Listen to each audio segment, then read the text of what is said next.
युगों युगांतर से अनंत ब्रह्मांड में घूम रही जगत जननी माँ धरती ने अनेकों ऐसी ऐसी घटनाएं और रहस्य अपनी आंखों से देखे हैं जिनकी आज शायद हमारे लिए मात्र कल्पना कर पाना भी संभव नहीं होगा। कुछ घटनाएं हमेशा हमेशा के लिए धरती माता की गोद में दफन हो गई, तो वहीं कुछ घटनाएं अपने अस्तित्व का प्रमाण पीछे छोड़ गई। जिन घटनाओं को पत्थरों पर गोद दिया गया उन्हें आज शिलालेख बोलकर इतिहास के नाम पर प्रमाणित किया जा सकता है, तो वहीं कुछ घटनाओं को लोगों ने हमेशा अपने दिलों में जिंदा रखा और गुजरते समय और बदलते दौर के साथ साथ पीढ़ी दर पीढ़ी अपने बच्चों और वंशजों को सुनाते रहे। निरंतर घूम रहे इस कालचक्र के पहिए तले इन घटनाओं के होने या फिर ना होने के प्रमाण भी पिसते चले गए। कुछ शेष रह गया तो वह था लोगों के दिलों में जीवंत विश्वास। ऐसी ही एक घटना आज हम आपको सुनाने जा रहे हैं। भाग्य और विधाता द्वारा लिखी गई एक ऐसी ही अनकही और अनसुनी प्रेम कहानी जिसे सुनकर आप भी अपने दांतों तले उंगली दबाने पर मजबूर हो जाएंगे। यह प्रेम कथा है राजा नल और राजकुमारी दमयंती की। यह प्रेम कथा महाभारत काल से भी पौराणिक है।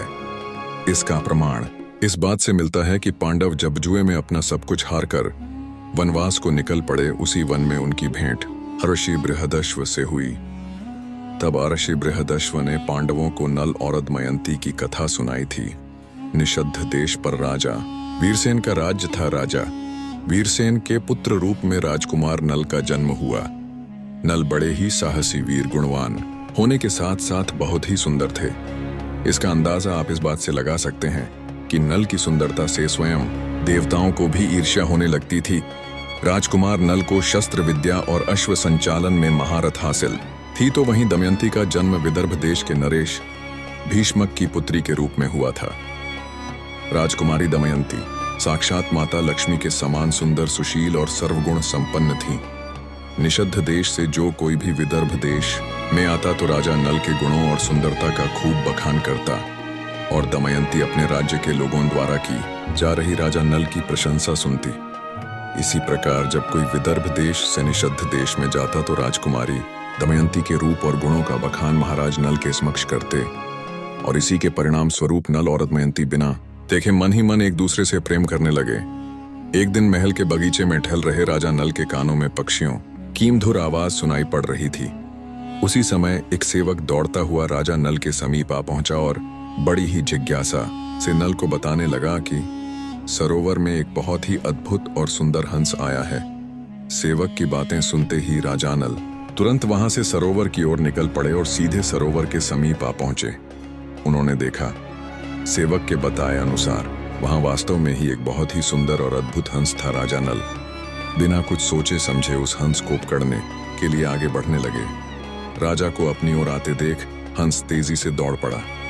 राजा नल भी तेजी से उसका पीछा करने लगे। कुछ समय की भाग दौड़ के पश्चात अंततः हंस राजा नल के हाथों पकड़ा गया। घबराहट के मारे हंस नल के हाथों से स्वयं को छुड़ाने का प्रयत्न करने लगा, किंतु राजा नल की बाजुओं ने हंस को इस प्रकार जकड़ लिया था कि अब हंस को हिल पाना भी असंभव लगने लगा। तब हंस राजा के सामने विलाप करने लगा कि मेरा परिवार यहाँ से बहुत दूर विदर्भ देश के राजा भीष्मक के सरोवर में रहता है। मेरी हंसनी मुझसे अत्यधिक प्रेम करती है और मेरे वियोग में रो रो अपने प्राण त्याग देगी। अतः हे राजन, मुझे अपनी बाजुओं से आजाद कर दीजिए। मैं अब यहाँ कभी लौट कर नहीं आऊंगा। हंस की बातें सुनकर राजा नल का हृदय दया और करुणा से भर आया, जिसके परिणाम स्वरूप राजा ने हंस को आजाद कर दिया। हंस राजा नल की दयालुता से अत्यधिक प्रभावित हुआ और पुनः अपने परिवार के पास विदर्भ देश लौट आया।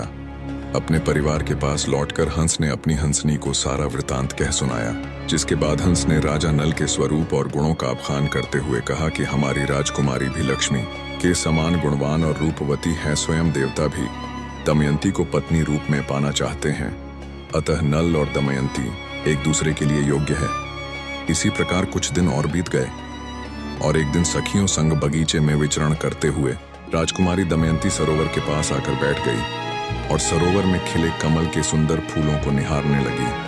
तभी उसकी दृष्टि उसी सुंदर हंस पर पड़ी। राजा नल के भांति दमयंती भी हंस को पकड़ने की कोशिश करने लगी। वह हंस को पकड़ने के लिए जैसे ही उसके पास पहुंची, तब हंस ने मुस्कुराते हुए कहा कि हे राजकुमारी, मेरी सुंदरता तो राजा नल के सामने कुछ भी नहीं है। राजा नल बहुत ही दयालु, गुणवान और देवताओं से भी अधिक सुंदर है। अतः मुझे पकड़ने की बजाय आपको राजा नल की ओर आकृष्ट होना चाहिए। हंस की बात को सुनकर दमयंती आश्चर्यचकित रह गई और हंस से प्रश्न करते हुए बोली कि आखिर तुम राजा नल के विषय में कैसे जानते हो? तब हंस ने प्रत्युत्तर देते हुए कहा, राजकुमारी, मैं कई देशों में भ्रमण करता रहता हूं, लेकिन नल जैसा दयावान सुंदर राजा मैंने कहीं नहीं देखा है। यूं कहूं तो आप दोनों एक दूसरे के लिए योग्य जान पड़ते हो। हंस की बात सुनकर दमयंती मन ही मन राजा नल के स्वरूप की कल्पना कर उनसे प्रेम करने लगी और हमेशा नल की कल्पना में खोई रहती। ऐसे ही कुछ समय और बीत गया और एक दिन जब विदर्भ नरेश अपने कक्ष में राज्य से संबंधित कार्यों में व्यस्त थे, तभी महारानी महाराज के समक्ष उपस्थित हुई। तब महाराज ने महारानी से पूछा कि क्या बात है, आप चिंतित दिखाई दे रही है, मुझे बताइए, मैं अभी आपकी सभी चिंताएं दूर कर देता हूं। तब महारानी ने प्रत्युत्तर देते हुए कहा, महाराज, आप हमेशा अपने राजकाज के कार्यों में उलझे रहते हैं। आपकी बेटी दमयंती विवाह योग्य हो गई है, हमें दमयंती के विवाह के विषय में भी सोचना चाहिए। महाराज बोले, महारानी, आप ठीक कह रही हैं, मैं अभी मंत्री जी से कहकर दमयंती के स्वयंवर का निमंत्रण सभी देशों में राजाओं, महाराजाओं और राजकुमारों को भिजवा देता हूं राजा के आदेश पर। राजकुमारी दमयंती के स्वयंवर का निमंत्रण सभी देशों में राजाओं, महाराजाओं और राजकुमारों को भिजवा दिया गया और महल में स्वयंवर की तैयारियां प्रारंभ कर दी गई। इसी दौरान निषद देश में भी निमंत्रण भेजा गया। राजा नल निमंत्रण पत्र पाकर अत्यधिक प्रसन्न हुए, क्योंकि मन ही मन राजा नल बिना देखे ही दमयंती से प्रेम करने लगे थे। दमयंती के स्वयंवर की खबर सुनकर केवल भूलोक के राजा और महाराजा ही नहीं बल्कि देवता भी अत्यधिक उत्साहित थे। इसी दौरान दमयंती को पत्नी रूप में पाने की इच्छा लिए स्वयं अग्निदेव वरुण, देवेंद्र देव और पवन देव भी जा रहे थे। नल भी अपने सुंदर अश्व पर सवार हो स्वयंवर के लिए विदर्भ देश की ओर निकल पड़ा।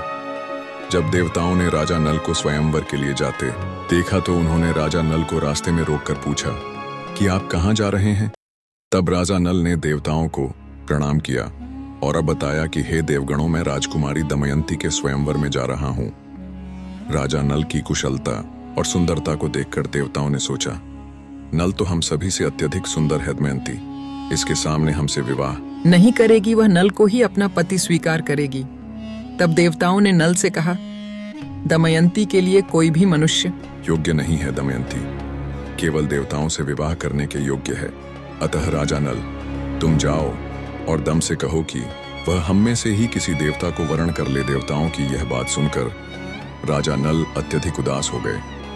राजा नल ने देवताओं को हाथ जोड़कर कहा, प्रभु, मैं दमयंती से अत्यधिक प्रेम करता हूँ और स्वयं उससे विवाह करने की इच्छा रखता हूँ। नल की बात सुनकर देवगण कुपित होकर बोले, अगर तुमने हमारी आज्ञा का उल्लंघन किया तो तुम दोनों का अनिष्ट होगा। तब राजा नल ने कहा, प्रभु, लेकिन मैं इतनी जल्दी महल में पहुंचूंगा कैसे? वहां अभी कड़ा पहरा भी होगा।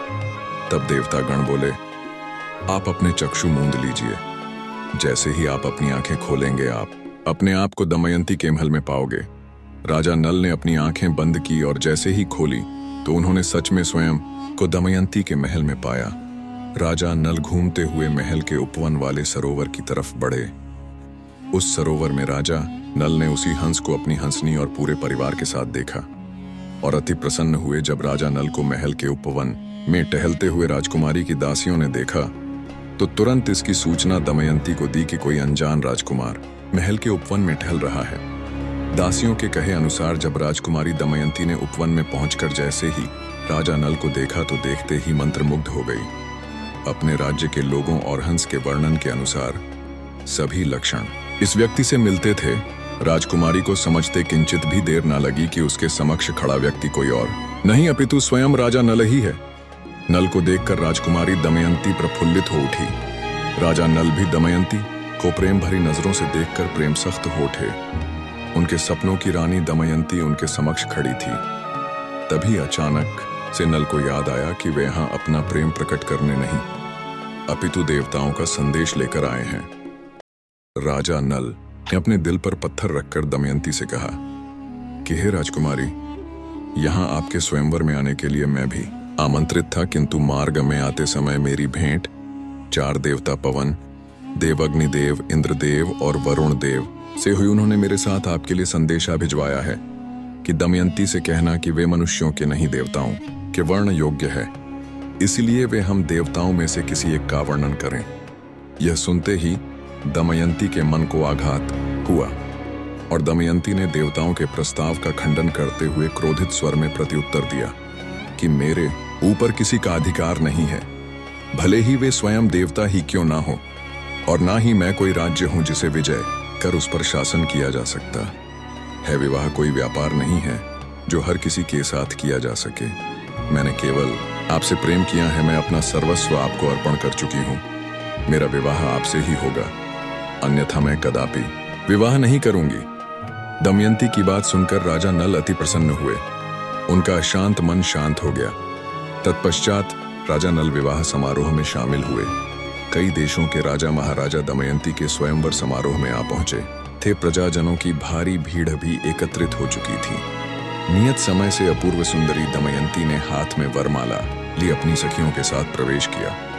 धूवेश में दमयंती के अलौकिक सौंदर्य को देख सभी राजा महाराजा स्तब्ध से हो गए। वह जिस राजा के सामने से गुजरती, उस राजा के हृदय में आशा का संचार जग जाता, और वह जैसे ही आगे बढ़ जाती तो राजा मुरझा जाते।